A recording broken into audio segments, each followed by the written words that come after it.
Hello and welcome to another Fog video. We're gonna talk about Elden Ring.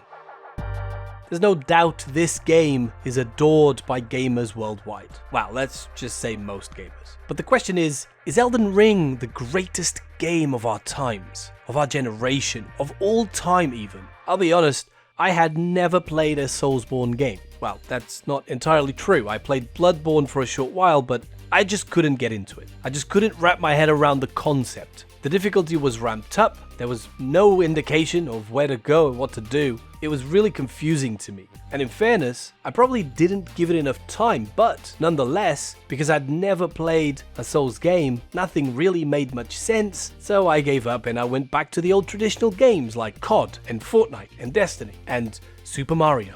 Yahoo! Because at the end of the day, that is what the mainstream gamer understands, which as much as I hate to admit, I was part of.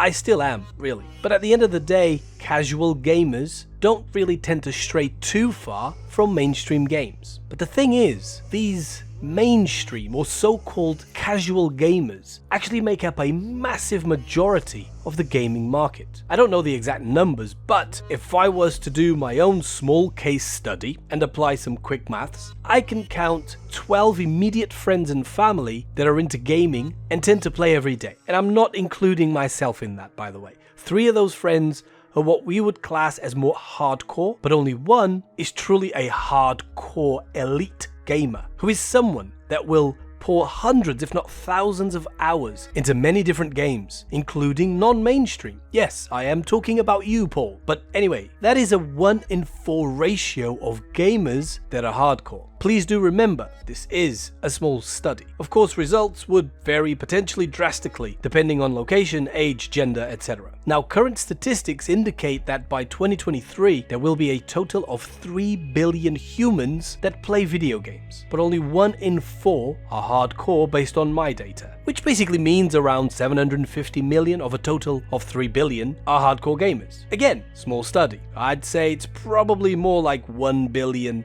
hardcore gamers and 2 billion casual gamers. Regardless of what it exactly is, casual mainstream gamers make up a tremendous portion of the market. Which means, if a publisher is able to get their game into the hands of both sections of the market, well, they're gonna make an absolute ridiculous amount of money, aren't they? And this is exactly where Elden Ring comes in. Well, in a way it is. Elden Ring is the first Soulsborne game that has managed to appeal to a big portion of the casual mainstream gamer. In Elden Ring, the open world is, for a lack of a better word, perfectly designed for one of the most incredible sense of exploration and adventure that we've ever seen and encountered in gaming. And sure, it's still very hard, and the game still doesn't really tell you much about what to do and stuff, but as most of us casuals have discovered through Elden Ring, there is incredible satisfaction and reward in getting good and overcoming great difficult challenges. This has also inevitably driven